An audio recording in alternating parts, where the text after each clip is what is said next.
أهلا بيكم. حلقة جديدة من بودكاست الاستوديو. معاكم عبد الحميد زين، وهنا معايا بكر مهندسين معماريين. إيه الأخبار يا بكر، عامل إيه؟ الحمد لله يا عبد الحميد. عودة يعني بقالنا فترة كبيرة قوي يعني ما اتكلمناش بسبب الظروف الحالية. طبعا كلنا عارفين اللي بيحصل لأهالينا في غزة والمشاكل والحرب اللي هم المعاناة يمكن اللي هم يعني بيتعرضوا لها في الأوقات الحالية.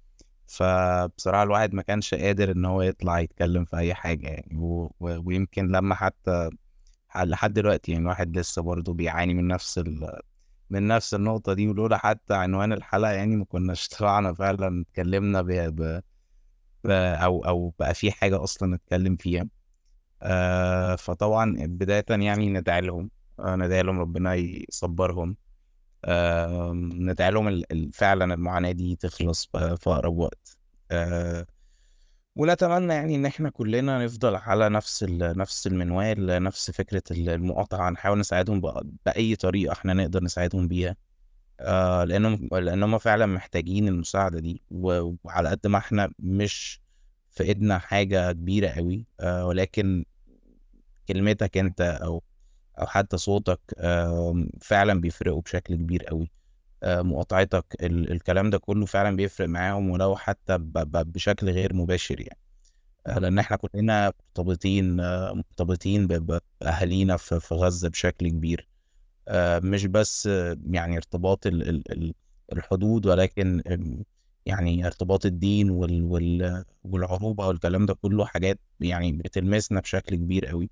فكلنا طبعا مش متقبلين اللي بيحصل دلوقتي، ونتمنى حقيقي يعني ان هو في اقرب وقت ان شاء الله يعني ينتهي على خير يعني. آمين يا رب، آمين يا رب. ربنا يهون عليهم ويصبرهم ويقدرنا إن إحنا نعمل أي حاجة، حتى لو إن إحنا نتكلم زي مثلا ما إحنا قررنا إن إحنا نعمل حلقة زي دي، اللي هي عنوانها عمارة الاحتلال، أو ما يعني اللي نقدر نحلله ونقدر نلقي عليه الضوء من الناحية المعمارية في الممارسات اللي بيمارسها الاحتلال الإسرائيلي في أراضي فلسطينية. من بقى من إحلال بقى العمارة التراديشنال بقى، والثقافة والفصل العنصري وكل الكلام اللي احنا هنتكلم عليه ده، والأساليب بقى المعمارية والتخطيطية في المدن اللي تمارس ضد الشعب الفلسطيني عشان تبقى دايما في سيطرة كده عليه. ف يعني نقدر نقول حسينا ان ده دورنا على الاقل نقدر نقدمه دلوقتي، ان احنا نطلع نتكلم في حاجه زي دي ونوضحها للناس برضو، للي مش عارف اللي بيحصل هناك من الممارسات دي يعني. آه، بس يعني خلينا كده نبدأ بكرة. خلينا نتكلم عن أي احتلال في الدنيا، مش بس الاحتلال الإسرائيلي، لا، احتلال في الدنيا لما بيخش أي بلد بيبقى فيه ريفليكشن، في انعكاس على الاحتلال ده، على العمارة والتخطيط العمراني للدولة دي. فبنشوف بقى الكلام ده في أي، يعني بصينا على أي دولة محتلة هتلاقي إن الخريطة في وقت ما كانت بتعكس بقى مسارات معينة، تجمعات سكانية معينة بتخدم أغراض المحتل ده، سواء من إن هي حاجات بتبتدي من نهب الثروات مثلا، لحد الاستبدال والتطهير العرقي زي ما احنا بنشوف حاليا اللي بتحاول تعمله إسرائيل في فلسطين. فأبدأ معاك من النقطة دي. أنت شايف إيه الانعكاسات اللي بتحصل دلوقتي من الجانب الإسرائيلي في الأراضي المحتلة؟ هو طبعا لو قعدنا نذكر ايه اللي الاحتلال فعلا عمله في الاجزاء اللي احتلنا فعلا. يعني لن نحصيها، يعني المشاكل اللي بيعملها الاحتلال معماريا وتخطيطيا عشان يحكم السيطرة على الجانب الفلسطيني أو الأراضي الفلسطينية، اللي هي يعني بشكل كبير أراضي يعتبر صغيرة جدا، ولكن في نفس الوقت مع كل يوم وكل لحظة هما بيحاولوا يفصلوا الناس دول عنهم، عكس دايما الأكاذيب اللي بيقولوها، وفكرة إن إحنا آم، ب- يعني بنحاول نفرط، وعندنا بقى كمية عرب من عرب 48 عايشين معانا والكلام ده كله. وقد يكون صحيح إلى حد ما إن أوريدي في عرب كتير عايشين هناك، ولكن تعاملهم مع المدن اللي في الضفة الغربية ومع غزة هو تعامل قاسي جدا، تعامل يعني احنا حتى بنتكلم فيه في الجزء المعماري اللي ناس كتير قوي ما تاخدش بالها منه. معظم الناس بتشوف القمع اللي بيحصل للفلسطينيين في المدن اللي في الضفة الغربية أو حتى غزة أو الكلام ده كله، ولكن على الناحية المعمارية كمية العناصر المعمارية اللي هم بيحاولوا دايما يشتغلوا عليها بحيث يحكموا سيطرتهم على الفلسطينيين بتبقى موجودة بشكل عام، بشكل كبير جدا. خلينا نتكلم برضو الأول إن هي دي ميزة العمارة بصراحة، إن العمارة دايما هي انعكاس مش بس للسياسة، يعني انعكاس للاقتصاد، انعكاس للوضع الاجتماعي لأي مجتمع. وده من الحاجات حقيقي يعني الحاجات الفلسفية اللي انت، يعني انا حتى دايما اقول الكلمة دي، ان انت لو عايز تشوف فعلا الظروف اللي بتعيشها اي مدينة، سواء بقى اجتماعيا سواء اقتصاديا او سياسيا، بص على المباني اللي حواليك، بص على التخطيط، بص على تعامل الدولة او السياسات القائمة في الدولة دي مع كل عنصر، بداية من الكوبري، بداية من السور اللي حوالين المبنى، بداية من كل عنصر فعلا، من العربيات واهتمامهم بيها ولا اهتمامهم بالناس اكتر. فده على مستوى طبعا قليل قوي. على مستوى طبعا الجزء في فلسطين وتعامل الاحتلال والقسوة اللي بيمارسها الاحتلال، لا هو في حاجات اكستريم قوي.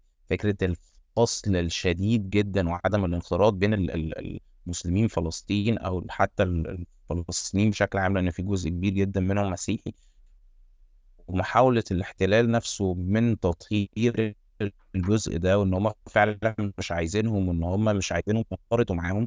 دي كانت بشكل كبير جدا بيحاولوا معماريا ان هم يحققوا مجموعة عناصر كتيرة قوي احنا هنتكلم عليها. خلينا نبدأ بس الاول قبل ما نتكلم على مجموعة العناصر دي، نشرح معاك يا عبد الحميد الوضع القائم بتاع الضفة الغربية عشان برضو الناس تفهم معانا الموضوع كان بادي ازاي، بداية من مدينة القدس القديمة والاحتلال بعد ما سيطر على الجزء ده من المدينة، بداية من قبل حتى 48 وإعلان دولة الاحتلال لحد دلوقتي، لحد 67 وحتى بعد 67، والامتدادات اللي حصلت والمستوطنات اللي حصلت، وإيه اللي أصلا اللي بيخلي فعلا المشاكل اللي حاصلة، سواء بقى الحاجات اللي حصلت حتى يوم 7 مؤخرا، ايه اللي خلى الفلسطينيين يثوروا بالشكل ده، ايه الامتدادات والاحتلال كان بيحاول يعني يؤكد او يحاول يعني يهدم او يمحي كل الاجزاء او المدن الفلسطينيه بالتدريج بشكل غير مباشر، من خلال بناء مستوطنات، مستوطنين يجوا يطلعوا فلسطينيين وهكذا. فخلينا نشرح الاول ايه الوضع العام للضفه، الوضع العام للقدس القديمه كمان بالذات كمدينه، بحيث يعني الناس تفهم معانا واحده واحده برضو ايه اللي حاصل وايه اللي هم حاولوا يعملوه عشان يفصلوا المدن الفلسطينيه عن مدن الاحتلال يعني. مظبوط. طيب، هو زي ما اغلب الناس عارفه يعني ان الموضوع بدأ في 48 بعد اعلان ما يسمى بدولة اسرائيل يعني، وان طلعت العصابات تهجر الاهالي الفلسطينيين من القرى بتاعتهم اللي هو بقى النكبة. ففي ما يقارب او اكتر من 700 الف فلسطيني اتهجر في 48 من بيوتهم، تهجروا من بيوتهم، راحوا اغلبهم راح على مخيمات للاجئين في الضفة الغربية وفي غزة. تمام. طبعا في الفترة دي كانت القدس مقسمة، القدس الشرقية والقدس الغربية. القدس الشرقية اللي فيها البلدة القديمة، اللي هي فيها الأحياء القديمة كلها بتاعت القدس، بالإضافة طبعا للمسجد الأقصى بكل مكوناته، يعني الساحة كاملة بتاعت المسجد الأقصى.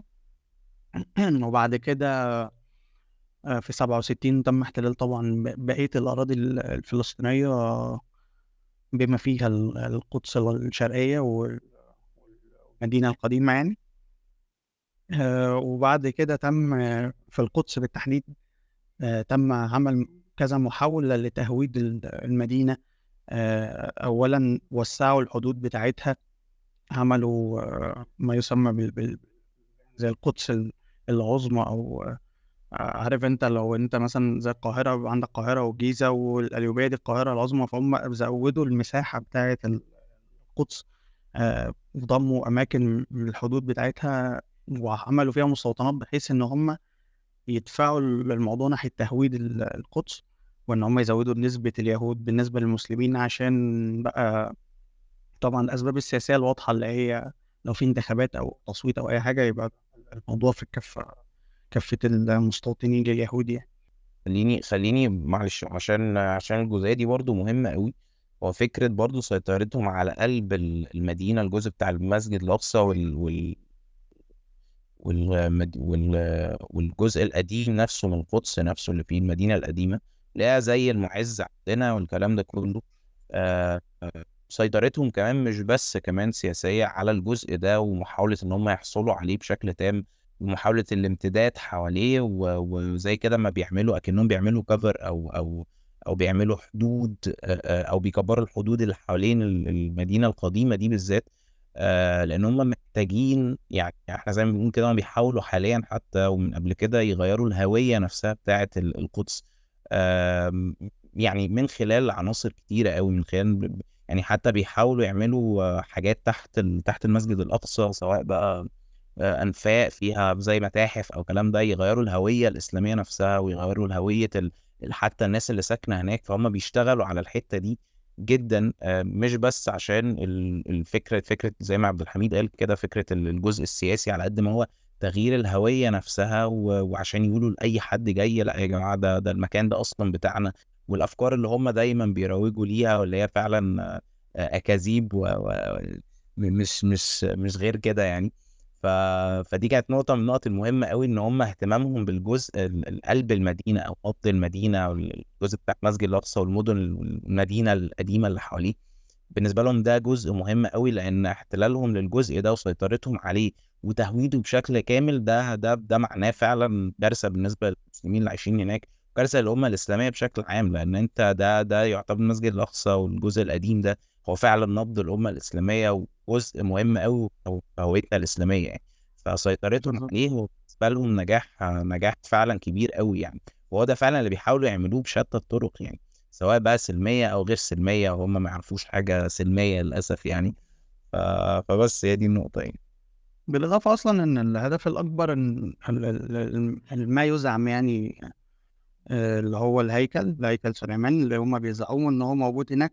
عشان كده الأنفاق اللي أنت ذكرتها هم في محاولة يائسة إن هم يلاقوا زي ما تقول الأساسات بتاعته تحت، عشان يثبتوا وجوده إنه كان موجود مكان المسجد الأقصى. طبعا ده مش حقيقي. فبرضه ليه موضوع ليه جانب عقائدي. آه، طبعا.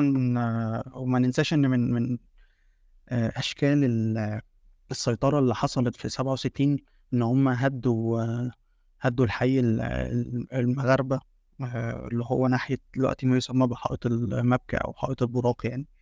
آه، إحنا يعني لا برضه عشان لو في حد مش عارف إن القدس القديمة متقسمة لأربع أحياء: الحي الإسلامي والحي المسيحي والحي الأرمني، وكان في حي المغاربة. بعد 67 تم تهجير أهالي حي المغاربة اللي هم كانوا موجودين من أيام صلاح الدين، وتم عمل حي يهودي هناك، برضه من أشكال التهويد بتاع المدينة يعني. آه، بس وبعدين زي ما ذكرت كده عمل مستوطنات على أطراف القدس بحيث إن هم يضموا إيه أكبر عدد من المستوطنين اليهود للمدينة. وحتى من الحاجات المضحكة إن كان بيحاولوا يقلدوا الشكل التراديشنال بتاع البيوت القديمة اللي في بلدة القدس القديمة، إن هم يكسوها بالحجر الرملي نفسه، يبقى نفس الشكل يعني. السلة دي كانت موجودة وقتها، موجودة من زمان زي بقية المباني، إن يحصل دمج ليها كده. ف ننتقل بقى للضفة الغربية، لأشكال الفصل والمستوطنات بتاعت الضفة الغربية. تمام. بالنسبة للضفة الغربية، لو يمكن يعني تكملة على الجزء بتاع عبد الحميد، هو طبعا نهب جزء برضه أحياء المغاربة ده من الأحياء ليه اتسمى المغاربة في الجزئية دي برضه، عشان نبقى عارفين. هو صلاح الدين لما جه دخل القدس أو حررها يعني في وقت ما، كان معاه مجموعة من الجنود يعني مغاربة، فلهذا الاسم، لهذا السبب يعني اتسمت بحارة المغاربة. فزي ما عبد الحميد بيقول كده، اتحولت حاليا لساحة وفي جزء يهودي فيها، وده لتهويد القدس على قد ما يقدروا. هم حاليا كمان تكملة للجزء بتاع المدينة القديمة، هم بيحاولوا بشكل يعني متكرر ان هم يهودوا القدس، ويحاولوا يبقى فيه مستوطنين ويطلعوا الفلسطينيين بشكل تدريجي. ودي من الخطط اللي بيعملوها، وده شفناها حتى في الفيديو اللي اتشهر قوي، المستوطن اللي اسمه يعقوب ده، والفيديو ده اللي كان عامل ضجة، وده من اسباب على فكرة اللي حصل يوم 7 التهجير القسري للفلسطينيين من القدس القديمة أو المدينة القديمة، واللي هي فعلا نبضهم، واللي هم ما يعرفوش فعلا يعيشوا أو في مكان تاني غير المكان ده. فهم بيحاولوا حتى تدريجيا كده يطلعوا مجموعة من الأهالي من البيوت دي، عشان مع الوقت تدريجيا الحي كله يتحول اليهود عايشين فيه، يتحول كله المكان بلا مسلمين يعني عايشين فيه. وده هدفهم فعلا الرئيسي. وهنشوف ده كمان يعني، احنا بنشوفه يمكن هنا بالتدريج، لان المكان برضو ليه قدسيته، ولكن في مدن الضفة الغربية اللي بتشهد بقى يعني كمية من الانحرافات اللي بيقوم بيها الاحتلال بشكل غير طبيعي. بداية طبعا من وجود المدن الفلسطينية زي رام الله والمدن الفلسطينية بشكل عام، على في أماكن طبعا منخفضة عن المدن الإسرائيلية. يعني المدن بتاعة الاحتلال كلها موجودة على هضاب أو تلال أو أماكن مرتفعة، وده بيساعدهم دايما في الضفة الغربية، بغض النظر إن في سور أصلا بيفصل المدن دي كلها. احنا قلنا الحدود بتمتد من القدس القديمة، بتبدأ تمتد وتكبر وتكبر وتكبر لحد ما وصلت لآخر حدود موجودة لحد دلوقتي. الحدود دي منتهية بسور. السور ده طويل جدا، يعني بنتكلم كمان ان السور مش بس موجود بخط مستقيم او بخط الكونتور او على حدود الاراضي اللي الاحتلال اخذها على مر السنين دي، ولكن السور كمان متعرج بشكل كبير قوي. التعريجات دي كلها عشان يعمل زي آم، الحيطان، تحسها ان هي دبل حيطان مزدوجه، بحيث الحمايه كمان تزيد، الحائط كمان مرتفع جدا. مش بس بيحموا نفسهم بالطريقه دي، ولكن وجود المدن الاحتلال نفسها على اماكن مرتفعه، ده بيساعدهم على مراقبه المدن الفلسطينيه. فوجود اصلا مدن الاحتلال او المستوطنات اللي هم عمالين يبنوها على اماكن مرتفعه، ده بالنسبه لهم اكنهم عاملين زي مراقبه. ويمكن نربط الموضوع ده، عبد الحميد انت بقى تتكلم لنا في النقطه دي، بفكره ان انا ادي المستوطنين كمان سلاح، لان هم كمان ليهم دور، والبيوت مصممه بشكل ما، بحيث كمان البيوت والناس اللي عايشه تراقب الفلسطينيين. فانت متخيل قد ايه هم يعني كأنهم كده قاعدين في سجن مفتوح يعني. فاهم قصدي؟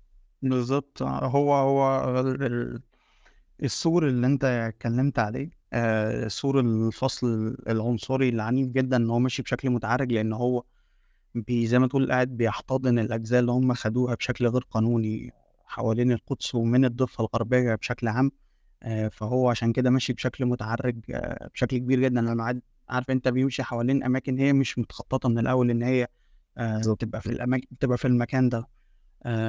زائد النقطة اللي انت بتقول عليها، اللي هي نقطة المستوطنات اللي على اماكن عالية، عشان تعمل مراقبة للقرى والمدن الفلسطينية اللي هي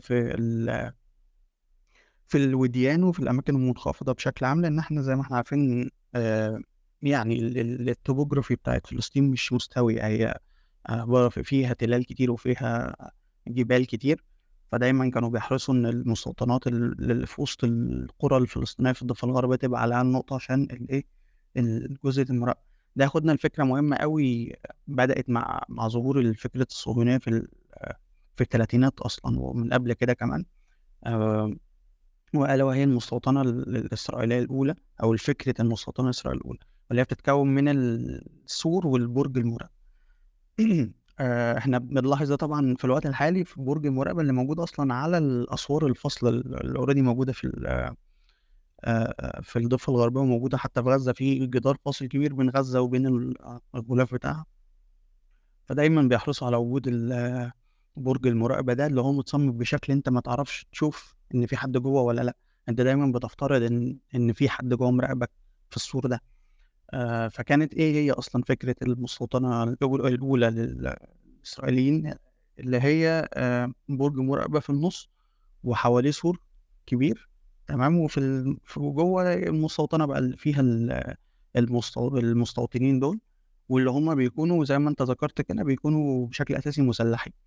ف فأنت مش عارف أنت بتتعامل مع مدنيين والّا لأ، يعني لو حصل هجوم فيتقال ده هجوم مدنيين على بعض، أو دي أحداث شغب أو أحداث عنف، فاهم؟ فأنت بتتعامل مع عصابة، مش بتتعامل مع مدنيين ولا عسكريين يعني من الآخر. ده النوع السيء كمان. انت مدي الناس السلطة ان هم يقدروا يقتلوا اي حد، يقدروا يتعاملوا بشكل، وده بنشوفه كتير قوي، ان مستوطنين يجوا مثلا لقرى او لبيت معين ويقتلوا الشخص ومحدش بيكلمهم للاسف يعني. وفكر ان انت يبقى المستوطنات نفسها، يعني المدينة نفسها، الناس عندهم الحرية كمان ان هم يبصوا على المدن اللي تحت ويراقبوها اكنهم جنود او اي حاجة. ده شيء مرعب. انت مش بتساعد اصلا ان يبقى فيه يعني حتى لو انت يعني محتل زي ما بنقول كده عليك القيمة يعني، مش بتساعد حتى ان يبقى فيه ترابط ما بين الناس دي. بالعكس، انت بتقول لهم يا جماعة احنا مش عايزينكم، انتوا مش زينا، انتوا عمركم ما هتنخرطوا في المجتمع بتاعنا، ويعني دي ارضكم، بس احنا واخدينها اللي هو كل اشكال القمع، كل بالضبط، هو اشكال. ده بيقول إن ما فيش نية أصلًا إن يحصل اللي هو زي ما بيتسمى حل الدولتين، اللي إحنا أصلًا مش معترفين بيه طبعًا. هو ما فيش نية أصلًا من طرفهم يعني حتى بالظبط. هو لو للحل ده يعني. مهم. هو لو في نية أصلا منهم فعلا ما كانوش عملوا كل الحاجات دي. هم مش عايزين حتى يعني وأنا عندي اعتقاد إن مفيش حد من الشعب الفلسطيني أكيد عايز إن هو كل ده كان يحصل من البداية، ولكن عند فترة معينة خلاص يعني أنا هتقبل الوضع. ولكن حتى الوضع ده هم مش متقبلينه وهم مش عايزينه، وهم للأسف مش بيسيبوهم في حالهم. يعني آخر الأحداث اللي حاصلة، إحنا بنتكلم في حاجة و60 يوم لحد دلوقتي.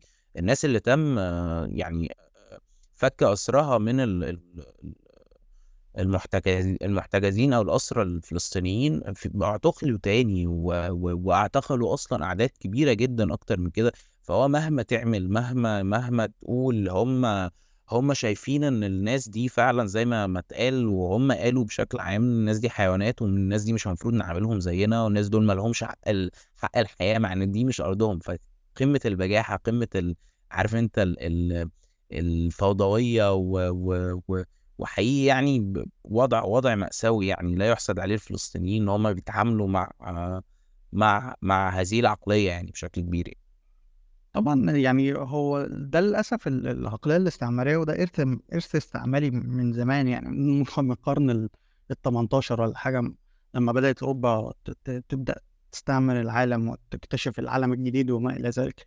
يعني فطبعًا يعني ده مش فكر وليد، وهُم لسه بيتصرّفوا بالشكل الهمجي في العصر الحالي. فده شيء محزن جدًا إن مش محزن بس طبعًا للفلسطينيين، أكتر من إنه كمان أنت العالم لسه فايق دلوقتي. يعني لو أنت تلاحظ الناس لسه فايقة طبعًا لو كان في الغرب بشكل أساسي أو في بقية العالم بعيدًا عن العالم العربي والإسلامي، الناس لسه فايقة حالًا على الوضع ده ولسه مكتشفينه ومستغربينه، أكِن الموضوع لسه بادئ من قريب يعني. فكان شيء محزن إن السياسات الاستعمارية دي لسه بتطبّق لحد يومنا هذا، اللي هي أصلًا بقى لها أكتر من 200 سنة كانت بتتعمل زمان والمفروض إنها انتهت يعني.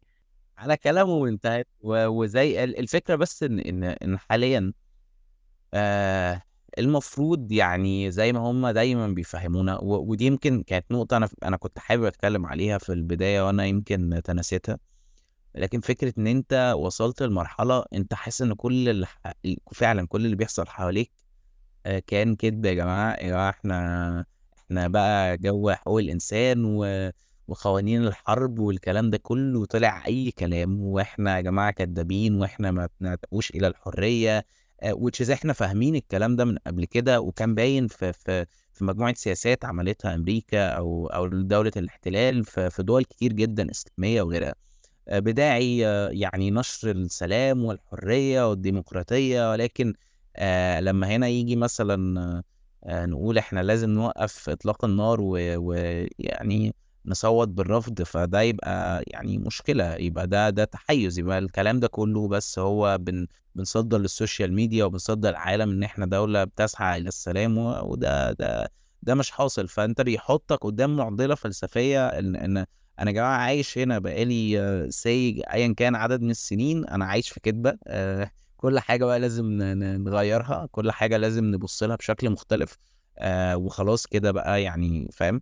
فبتوصل لمرحلة أنت فعلًا يعني أنت في نقطة كده مفترق طرق، أنت كل اللي في حياتك قبل كده لازم تراجعه.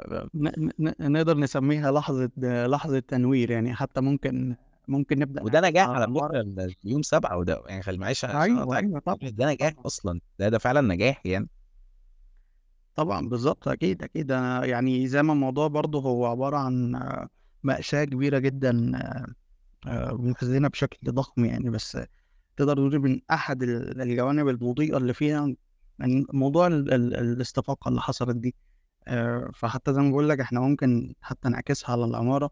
كنت باتكلم معاك أنا حتى في النقطة دي قبل الحلقة، إن يبين لك طب إحنا ليه أصلًا تخلّينا عن ثقافتنا المعمارية حتى، وإن النموذج مثلًا بتاع البيت العربي، البيت الشرقي الtraditional، ليه إحنا اتخلّينا عنه، ليه النموذج الغربي اللي إحنا بنجري عليه في الوقت الحالي، اللي هو أصلًا زي ما كنا اتكلّمنا في حلقات قبل كده ممكن يكون مش مناسب للبيئة بتاعتنا ومش مناسب للثقافة بتاعتنا. فبيحطّك كده في وضع أنت تسأل نَفْسك اللي هو أنا ليه أصلًا انبطحت لثقافة تانية هي مش مدّياني أي اعتبار زي ما بان في الأحداث الأخيرة.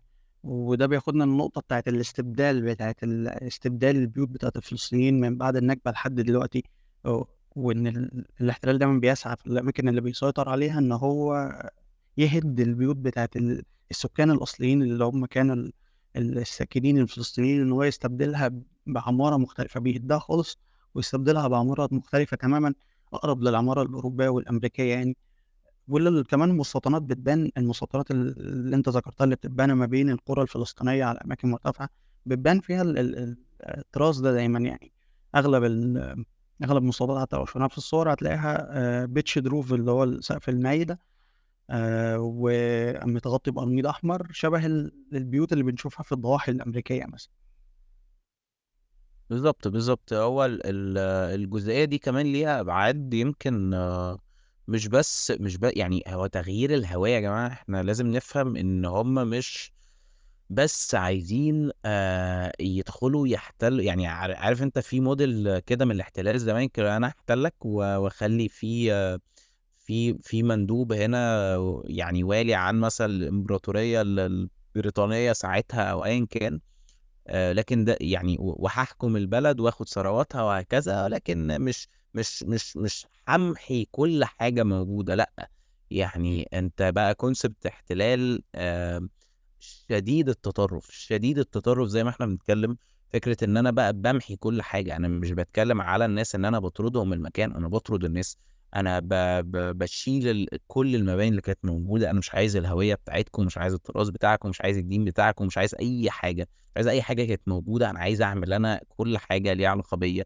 التفرُّد وفكرة التجرُّد من الغير وفكرة عدم الانخراط في ثقافة المسلمين اللي هم أهل المكان، إن أنا أبني حاجة بطراز مختلف تمامًا،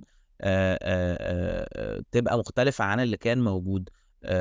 وفكرة الbeach roof اللي أنت حتى اتكلمت عليها ليها كمان بُعد يمكن مش بس بُعد إن أنا أغيّر الهوية تمامًا، ولكن فكرة الbeach roof كمان هم يمكن دي معماريًا دايمًا بيعملوها عشان تبقى بالنسبة للطيران لمّا ييجي يستكشف أو يشوف إيه الأماكن بتاعة المستوطنين أو إيه الأماكن بتاعة الاحتلال، المباني أو المستوطنات بتاعة الاحتلال، يعرف يفرّقها عن المدن بتاعة الفلسطينيين، فيبقى سهل طبعًا فكرة القصف، فكرة إن أنا أقصف المباني دي، فكرة إن أنا أدمّرها أو كده، وأعرف طبعًا أستكشف إيه الحاجات بتاعة المستوطنين وإيه الحاجات بتاعة الفلسطينيين.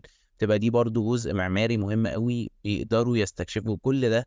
بيروح لفكرة برضه فكرة العنف، أو إن أنا أعرف مين ناسي ومين الفلسطينيين، فكرة الفصل العنصري الشديد في في كل جزء هم بيبنوه، بيحاولوا يأكدوا على النقطة دي ويساعدوها بشتى الطرق. حتى المستوطنات اللي بتبقى موجودة على أماكن عالية، احنا زي ما قلنا في فكرة السور، فكرة البرج اللي كان بيبقى فتحته زي ما عبد الحميد قال. انا اقدر وانا جوه مثلا كجندي من الاحتلال اقدر اشوف المدن كلها وراقبها، ولكن الشخص اللي موجود في بره في المدينه هو شايف لون اسود على الفتحه دي مش قادر يشوفها. وهنحاول برضو نجيب صور للكلام ده عشان برضو الموضوع يبقى مقروء اكتر. مش بس كده موضوع السور وموضوع البرج المراقبه، ولكن فكره حتى المستوطنات احنا بنتكلم، لو بنتكلم على مجموعه من المستوطنات موجوده على هضبه ما، المستوطنات بيبقى فيها فتحات الشبابيك او كل مبنى متوجه بحيث يعملوا يحوطوا ب 360 درجة الرؤية. بمعنى ان انا مثلا ان انا مثلا كمستوطنة ببص على جزء معين، او كبيت منزل موجود مستوطنة من المستوطنات موجود، ببص على جزء معين، البيت اللي على شمالي بيلف بكذا درجة معينة يبص على جزء معين، وهكذا لحد ما يقفلوا وليكن دايرة سيركل مثلا، وكل ده باصص على 360 درجة، بحيث يبقى في مش بس انا براقب من خلال البرج المراقبة، لا انا براقب من خلال كمان البيوت نفسها. كل مستوطن بقى معاه السلاح بتاعه ويقدر يراقب ويشوف لو في حاجة يقدر يبلغ بيها. فتحس بجو من الرعب وجو من الترهيب وجو من يا جماعة انتوا يعني اقل مننا في كل حاجة، انتوا لازم نراقبكم، انتوا وحشين انتوا، مع ان هم اللي محتلين ارضهم. وبالعكس الفلسطينيين دايما بيبقوا مسالمين لاقصى درجة، وعمرهم ما بيبدأوا ولا بيعملوا حاجة، ومعظم الانتفاضات اصلا دي كانت رد فعل للكوارث اللي الاحتلال بيعملها يعني. فدي كانت نقطة من النقط المهمة قوي يعني. بعيدا عني، يمكن انت ممكن تشوف تتكلم في النقطة دي، فكرة طبعا نقط التفتيش والطرق والمشاكل اللي بتبقى موجودة فيها يعني. على المستوى التخطيط المدينة نفسه، في احنا عندنا الطرق السريعة، تمام. دايما بتخدم على المستوطنات الإسرائيلية. وفي عندك طرق أبطأ في السرعة وأضيق. وفي أماكن التقاطعات بيبقى في أنفاق ضيقة جدا ما بين الطرق السريعة دي وما بين الطرق اللي هي بتخدم على القرى الفلسطينية. وطبعا بيبقى عليها زي ما انت ذكرت، بيبقى فيها نقط تفتيش، ونقط التفتيش دي بتبقى متصممة، الأبواب نفسها بتبقى متصممة بشكل معين إنها تعدي الشخص، يعني تعديه بالظبط. يعني انت لو انت مثلا زي مليان شوية ممكن ما تعديش، يعني فاهم. تصميم، يعني تصميم مصمم للفصل العنصري بشكل عبقري بصراحة. يعني هو حتى من فكرة التشبيهات. فكرة الأسوار اه بشكل عام أنت هتلاحظها في أي مجتمع يعني فكرة الأسوار دي أو الحوائط بشكل عام من أكتر الصور اللي تقدر تعكس بيها السياسات القائمة على المجتمع، أو أنا عايز أفصل الناس إزاي، أو أنا عايز أبعد الناس عن المبنى الفلاني، أو أنا عايز أفصل الناس من مكان لمكان. فكرة إحساسهم نفسه يا عبد الحميد ان هم دايما محاصرين، ان هم ما فيش مكان مفتوح يقدروا يتواصلوا بيه، كل حاجة سور، كل حاجة نقطة تفتيش، كل حاجة سلاح وجندي وهكذا. يعني فكرة قمعية شديدة حتى في أقل حاجة، في الطرق، في نقطة التفتيش، في الأماكن المفتوحة، عمرهم ما بيحسوا بفكرة الحرية، أو إن أنا أقدر أتمشى في أي مكان بحرية وهكذا يعني. بالظبط. ده هدف الاحتلال الأساسي، ودي الطريقة زي ما بتقول كده، دي الطريقة المباشرة في الفصل. ففي طرق تانية مباشرة زي الطرق والأنفاق. حتى زي ما كنت بقول لك، في من التشبيهات اللي سمعتها في الموضوع ده، ان موضوع النفق الضيق ده اللي هو بيودي للقرى الفلسطينيه في البدايه على قد عربيه بالظبط، وارتفاعه منخفض كمان، فاللي هو بيخليك تهدي غصب عنك وانت داخل.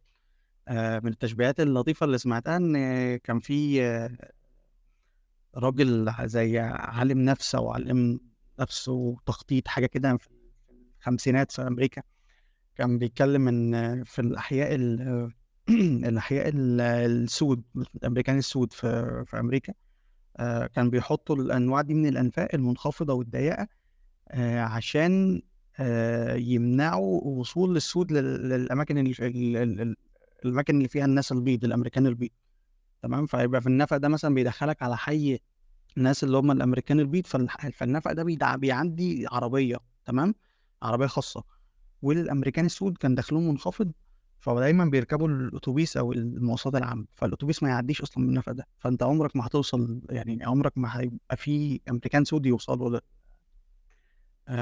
للحي ده يعني. فبنفس برضه زي ما قلنا، بنفس الفكر الاستعماري اللي بيتكرر نفس الموضوع. آه وعندك موضوع الطرق السريعة، زي ما انت ذكرت ان الطرق السريعة بتخدم على المستوطنات الإسرائيلية، فبتخليهم أسرع في الحركة، لو في أي مشكلة أو أي حاجة بيقدروا يوصلوا أسرع بكتير من الفلسطينيين، سواء بقى لو في مشكلة مثلا في القدس، في أي مظاهرات في أي مكان، إن الفلسطينيين ممكن يتحصلوا بسرعة جدا. الطرق السريعة كلها وأغلبها بتخدم على المستوطنات الإسرائيلية، واغلب الطرق دي ممنوع اصلا يبقى فيه حتى فلسطينيين يمشوا فيها. يعني انت عارف الطرق هناك متقسمه لثلاث انواع، الطرق بتخدم على الاسرائيليين فقط، وطرق مشتركه للفلسطينيين والاسرائيليين، وطرق للفلسطينيين بس. ف... يعني من الحاجات اللي هي غير مباشره، ده اللي هو بيبين لك قد ايه التصميم العمراني نفسه ممكن يخدم افكار الاحتلال، ممكن يخدم افكار الفصل العنصري. هو بالتأكيد يعني فعلا الموضوع كمان هم عاملينه وده كويس احنا بنتكلم فيه، كويس ان حاجة زي اللي بيحصل دلوقتي بي بيدينا البوصلة ان احنا فعلا نفهم اكتر ايه اللي حاصل، لان احنا دايما بنشوف القمع والعارف انت والمشاكل اللي بتحصل، وان هم يدخلوا يحتلوا يعتقلوا مجموعة من الفلسطينيين، موضوع القمع اللي بيحصل كل فترة. لكن دايما لما بنشوف فكرة الفصل العنصري بقى والإبادات اللي بنسمع عنها والكلام ده كله، طيب فعلا بنحتاج ان احنا نعرف الموضوع واصل من الاول فين. الكره اللي حاصل ده والقمع ده ازاي بيحققوه يعني في صور، في ابسط الصور اللي ممكن الفلسطينيين يعني يبقوا بيستخدموا حاجة مثلا في حياتهم اليومية، ازاي بيتم قمعهم حتى فيها بأقل صورة من صور يعني عدم إعطاء الحرية للفلسطينيين بشكل كبير قوي. في فكرة السور، فكرة نقط التفتيش في الطرق، في الأماكن اللي هم يقدروا يروحوا لها والأماكن اللي ما يقدروش يروحوا لها. يعني يمكن كان حتى شفت فيديو كده لحد من الفلسطينيين اللي موجود في الضفة، في أحد مدن الضفة، وكان بيتكلم إن طبعا هو كان موجود في منطقة منخفضة وزي ما اتكلمنا، والمستوطنات في مناطق مرتفعة. فكان بيتكلم ان هو عند فترة معينة وصل، كان يقدر يتمشى قدام، فطبعا احنا عارفين المرتفعات والمناطق الخضراء الكثيفة جدا والجميلة حقيقة، وطبيعة فلسطين من الحقيقة البلاد اللي مليانة طبيعة ومليانة مرتفعات، ودي من الحاجات القوية قوي. فكانت الفلسطينية بتتكلم ان هي كانت عند فترة معينة من مجموعة من السنين قبل ما يبنوا السور ده ويبقى فيه مستوطنات، كان تقدر تطلع وتقعد في الأماكن المرتفعة دي، تقدر تعدي. لكن حتى بتتكلم دلوقتي إن هي مع وجود السور ما تقدرش أصلا تروح عند السور، لأن السور ساعات بيبقى خرساني وساعات كمان بيبقى سور يعني زي سلك أو حديد، اللي هو يعني أقدر أشوف اللي موجود ورا ولكن ما أقدرش أعدي. ودي يمكن حتى بتبقى انا بحسها ساعات قاسية اكتر، ان انا اقدر اشوف المكان اللي انا كنت عايش فيه، المكان اللي انا اقدر اروح، المكان اللي انا كنت بقضي فيه اوقات حلوة مع اهلي، وفي الاخر انا مجرد ممكن اشوفه من ورا السور ما اقدرش اعديه. فدي بتبقى مؤلمة اكتر، بتحسسك بالاضطهاد، بتحسسك بالضعف دايما. ففكرة ان انا احسسهم بالهوان والضعف، وان هم فعلا يا جماعة دي أرضكم وإحنا عايشين فيها، بس أنتوا يعني وكنتوا عايشين أنتوا فيها أوريدي من كام سنة، ودلوقتي ما تقدروش تعملوا حاجة، بتبقى مؤلمة وقاسية للفلسطينيين يعني. ففعلا هو شعب مناضل، شعب يعني كلنا بناخده مثل حقيقي لينا يعني، في النضال، في الكفاح، في الإيمان والصبر والحاجات اللي بيعدوا بيها دي كلها. ويعني الواحد فعلا بيتأمل في حاجات كتير قوي في الحياة بعد ما بيشوف فعلا مواقف الفلسطينيين في الحرب وصبرهم على اللي بيحصل كمية الإيمان اللي عندهم وإيمانهم بإن هييجي يوم فعلًا كل ده يتغيّر يعني.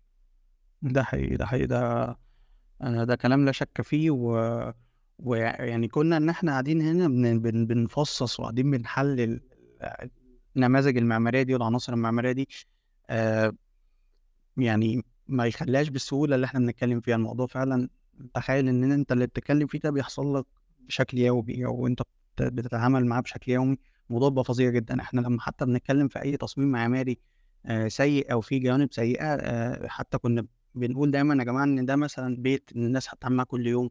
ما ينفعش مثلًا الجنب ده الجزء ده في التصميم يبقى سيء، ما ينفعش إن إحنا نتنازل عنّه. يعني تخيّل أنت بقى لمّا يبقى عندك بيتك ومدينتك والأحياء اللي حواليك وكل حاجة شغّالة ضدك من ناحية المعمارية والعمرانية. طبعًا ده غير غير الجوانب التانية للاحتلال طبعًا اللي إحنا يعني ما نقدرش نتطرق ليها دلوقتي. لكن أنا باكلّمك يعني قد إيه الموضوع فعلًا أصعب بكتير من إن إحنا بنتكلّم فيه. الناس مثلًا اللي بتسمع الكلام ده تستغرب على الحاجات الغريبة اللي بتتعمل عن قصد في الجوانب العمرانية دي. فيعني ففعلًا زي ما أنت قُلت يعني الله يكون في عونهم وإن شاء الله آآ يعني تتحرر قريب. آآ أنا كنت عايز بقى أتكلم عن حاجة كده اللي هي كان استخدام صريح بقى للعمارة من الجانب الجيش الاحتلال في العمليات العسكرية، ألا وهو اللي حصل في الانتفاضة التانية في الضفة الغربية بالتحديد. اللي هو إزاي عملوا فكرة، أو كانوا بيحاولوا يطبّقوا فكرة تساعد الجيش إن هو يعمل عمليات عسكرية جوّه الأماكن المخيّمات اللاجئين والمدن الفلسطينية العالية الكثافة. لإن أغلب مخيّمات اللاجئين حاليًا، مش أغلبها أو كتير منها اتحوّل من مخيّمات خِيَم بناء، يعني اتبنى هناك بيوت على شكل بناء يعني غير مؤقت، بناء عادي. آآ وعالي الكثافة جدًا، يعني البيوت قريبة من بعضها والكثافة عالية جدًا. فكون إن أنت تخش كجيش جوّه الأماكن عالية الكثافة دي زي ما إحنا عارفين بيبقى بيواجه صعوبة جدًا، لأن الجيوش النظامية بتبقى متدربة على الحرب في أماكن في الأغلب بتبقى في أماكن مفتوحة. ف معهد كده في جيش الاحتلال، اسمه الOperational Theory Research Institute. يعني بشكل بسيط المعهد ده كان بيدخّل النظريات المعمارية عشان يساعد الجنود في العمليات العسكرية في الأماكن عالية الكثافة. فكان بيخلّوهم يفكّروا زي المعماريين. لإن أنت لو أنت مثلًا في مساحة مفتوحة هتقدر تتواصل مع بقية السرايا أو بقية الكتائب اللي معاك، بقية الجنود اللي معاك. هتبدأ تريبورت تقول إن أنت فين أو أنت مكانك موقعك فين، أو هتقدر تدّي إحداثيات أو تقدر تدّي موقع بناءً على الelements اللي حواليك. لكن لو أنت في حي سكني، مش هتقدر تدّي إحداثيات. يعني أنا في الشقة الفلانية وأنا أعرف منين الشقة الفلانية دي فين؟ ما أنا في حي سكني عالي الكثافة، تمام؟ ف فبيدرّبوهم إزاي يفكّروا كمعماريين في إن هم يعرفوا يحدّدوا أماكنهم بشكل يقروا الarchitecture أو يقروا الlayout بتاع المنطقة. دي كانت حاجة. تاني حاجة في إن هم يواجهوا المقاومة نفسها جوّه الأماكن عالية الكثافة دي. لإن لو أنت كجندي أو أنتم كفصيل عسكري مشيت في الشارع، اللي هيحصل إن المقاومين بيبقوا مستخبيين في البيوت، مضبوط؟ ف فهيقدروا يصطادوهم من الآخر بسهولة وهُم ماشيين في الشارع، هيبصوا ده سهل. لكن اللي حصل إن هُم قلبوا الموضوع، قال لك إحنا هنخش من البيوت، يعني هنكسر الحيطان وهنخش من البيوت. فقلب الفراغ العمراني قلبه كده inside out. كان الكلام ده اتعمل عليه حتى focus في الdocumentary اللي نشرته الجزيرة كان كام سنة، من فترة طويلة، اللي هو اسمه Rebel Architecture. كانت استضافت فيه حتى اللي هو الكاتب الإسرائيلي اللي اسمه إيال وايزمان. كان كاتب كتابين هما اللي هما احتلال مدني وعمارة الاحتلال الإسرائيلي باين. ليه كتابين مشهورين يعني بيتكلم عن الأفكار اللي إحنا بنقول عليها. فكان بيعمل focus على الموضوع ده، وحوار إن هم يخشوا من الفتحات من الwalls من الحيطان على داخل الفراغ البيت نفسه، بحيث إن هو يحمي نفسه من المقاومة، لأن أنت لمّا أنت تخش تجتاح البيوت كده من الشكل ده من الخارج للداخل، فاللي هيحصل إن هيتعكس الموقف، المقاومين إن هم يخرجوا برّه هربًا من اللي بيحصل ده، وبالتالي هيبقوا هم الإيه، الصيدة سهلة لجيش للاحتلال. بس هو الأفكار دي كانت بذرة للموضوع اللي هو الoperational architecture يعني، فبيسموه operational architecture. بس الموضوع ما كمّلش، والمعهد ده أصلًا اتقفل عشان بيقول لك بيقول لك كانوا بيقولوا كلام معقّد يعني، نظريات معمارية معقّدة، ما قدروش يعني الجنود ما قدروش يفهموها. أسهل لهم يرموا كام قنبلة يعني. بالضبط، هو في يعني هو دايمًا في اللي هو الapproach بتاع الغشومية زي للأسف اللي بيحصل في غزة حاليًا يعني، ما فيش يعني، ده كان كده approach اللي هو إيه، في شوية تفكير يعني. لكن لأ، في دايمًا متاح على الترابيزة يعني، زي ما بيقولوا الخشوبية دايمًا متاحة على الترابيزة. هم كمان ما بيحبوش أبدا يخسروا عتاد ويخسروا ناس. هم حريصين قوي على الموضوع ده. فلا يعني يعني ممكن ده كان يحصل، ممكن ده كان يتدرس في وقت ما، ولكن عارف انت بالنسبة لهم دي خسارة كبيرة قوي ان انا ادخل الناس ويبقى في مقاومة، ويبقى في لا انا ادمر المدينة تماما، اجيبها الارض، امسحها، بعد كده بقى نشوف الناس تبقى بدأت تهرب بحيث انا اخش. وزي ما هم قالوا يعني، قعدوا يقولوا يا جماعة لازم نروح ننتقل مش عارف من الشمال للجنوب والكلام ده كله، لحد ما خلاص ان الناس شبه راحت كلها رفح يعني. ف... ففكرة بقى ان انا انقلهم يا جماعة عشان نحافظ على سلامتكم، في الاخر عادي هم بيضربوا الجنوب والشمال ومش فارق معاهم اي حاجة. لكن هو بالنسبة لهم فكرة ان هم يهجروا الناس دي عشان يبقى الموضوع اسهل لهم، يقدروا يخشوا بمقاومة اقل. هو دي الفكرة كلها، عكس ما يخشوا مثلا بالدبابات والعتاد بتاعهم ويلاقوا الناس موجودة وبتاع. لا انا اهدم المدينة تماما، اهجر الناس، ابدا ادخل اشوف بقى انا عايز اعمل ايه فعلا، واسيطر على المدينة. ده الكونسبت اللي بيمشوا بيه دايما يعني. بالضبط يعني هو ما فيش بقى لا أخلاقيات حرب ولا الكلام ده كله يعني. الكلام الرجال الكلام اللي إحنا نجيب بالنفع هو يعني اللي هو خلاص ارمي بقى كل النظريات والأفكار اللي إحنا بنتكلم فيها دي على جنب، وخلّينا طالما ما حدش هيوقّفنا فاهم، خلاص بقى هندرس ليه الموضوع. طيب يعني يعتبر إحنا وصلنا لنهاية الحلقة، وكنا حبينا ندردش كده في الموضوع ده، ونناقش بعض الأفكار اللي إحنا لقيناها يعني من دراستنا للموضوع. لإن برضه هو برضه الموضوع أكبر برضه من كده شوية، وفي مصادر كتير زي ما اتكلمنا، كان أهمها الكتب بتاعة E.L.I. Wiseman ده. ويعتبر هو إسرائيلي بس يعتبر معارض يعني، فليه كتابات معارضة للسياسات اللي بتحصل من المستوطنات وغيرها. ففي كلام أكتر من كده للي عايز يستزيد يعني، وبرضه الdocumentary بتاع الجزيرة اللي هو Rebel Architecture، الجزيرة بالإنجليزية، كانت نشرته من سنين طويلة يعني.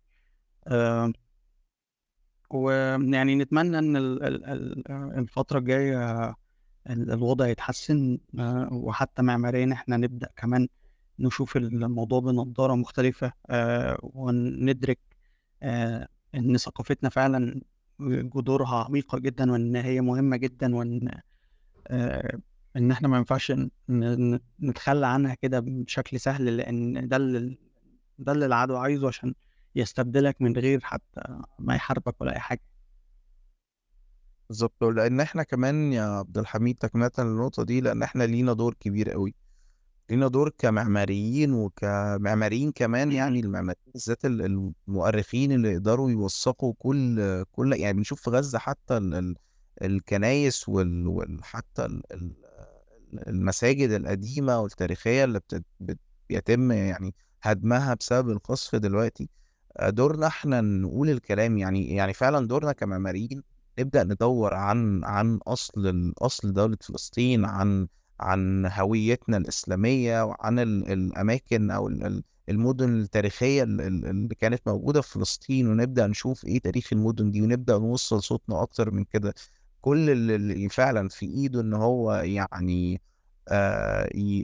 يدرس حاجة، يتعلم حاجة كانت حصلت قبل كده، يقدر يساعد بيها اخواتنا. هو ده فعلا اللي نقدر نعمله اللي في ايدينا. ولكن اللي احنا بنعمله ده حقيقي. ما هو يعني قمة زي ما بنقول كده المساعدة في المواقف اللي زي دي. بالعكس هو بيغير آراء ناس كتير قوي. وشفنا قد ايه الغرب يعني اتحرك بشكل كبير قوي لما شاف الاضطهاد والدمار، وبدأ بدأت بقى يعني حتى صورة الاحتلال نفسه تتهز بشكل كبير قوي. وده نجاح لو تعلمون يعني عظيم قوي، عظيم عظيم يعني. فكرة انها مش بس يا جماعة لان للاسف الغرب كمان ناس مغيبه مش زينا. يعني احنا كمان عشان مصريين فلينا يعني او لينا علاقه يعني سيئه جدا مع الاحتلال والمشاكل اللي كانت بتحصل ما بينهم. فاحنا عارفين شويه او قاريين شويه تاريخ، وعارفين علاقتنا الوطيده مع الفلسطينيين وفلسطين والحروب اللي دخلنا فيها وهكذا. ولكن الغرب مغيبين تماما، هم مش عارفين ايه اللي بيحصل في العالم التاني في الشرق الأوسط بشكل كبير. فاكر إن إحنا نوصل صوتنا، فكرة إن أنت يبقى عندك لغة تقدر تتكلم بيها وتقول بيها معلومة معينة تعرف الناس اللي بره بالأدلة اللي هي اوريدي موجودة كتير قوي، قد إيه الاحتلال ده بيقمع الفلسطينيين، وقد إيه الاحتلال هي دولة احتلال من البداية لحد دي لحظتنا دلوقتي، مش بس مع فلسطين، مع أي دولة تانية هي احتلتها، سواء الجولان أو سيناء في وقت ما، أو حتى فلسطين أو غيره. قد ايه هي دولة قامعة، قد ايه كل قوانين الحرب وكمية الحاجات الكويسة اللي بيقولوها ورسم العدل في الدول، وقد ايه احنا اكتر دولة بتحافظ على السلام في الشرق الاوسط. وكل ده كلام ملوش قيمة وملوش معنى وملوش اساس من الصحة. واحنا كمعماريين وحتى غير معماريين، بأقل حاجة بمجرد صوتك انت، او مجرد حتى يعني فيديو بسيط دقيقة تقدر توصل صوتك وتقدر فعلا تبقى يعني فعال بشكل كبير. والفلسطينيين وده بنلاحظه هم عايزيننا نتكلم، عايزيننا نعرف العالم قد ايه العدو ده موحش، وقد ايه هو يعني بيضطهدهم، وقد ايه هو مؤذي للناس دي ومش عايزها اصلا. مش مجرد بس ان هو بعيد عنها، هو مش عايزها اصلا تبقى موجودة. ف... فبس ده كان يعني بايلايت برضو على الجزء ده، لان فعلا احنا كمعماريين وغير معماريين لينا دور مهم جدا جدا جدا في الموضوع. أكيد أكيد بالظبط. وفي جو اللي مهتم سواء معماريين أو غيرهم إن هو يطلع يعني على توثيقات للبيوت والقرى الفلسطينية اللي موجودة واللي تمت إزالتها. حتى كان في معمارية فلسطينية دكتورة سعاد العمري كانت أسست مركز اسمه مركز رواق في التسعينات. كان مسؤول عن ولا زال يعني مسؤول عن التوثيق المباني التاريخية في فلسطين. يعني اللي منكم حابب يطلع بس يعني يعتبر كده احنا انا وصلنا. هحاول احط برضو المصادر دي كلها ان شاء الله، عشان برضو ماشي يا ريت. الفيديو او الوثائقي بتاع الجزيرة او الكلام ده كله، هنحاول نحط المصادر دي برضو، اللي حابب يطلع اللي حابب يقرا اكتر.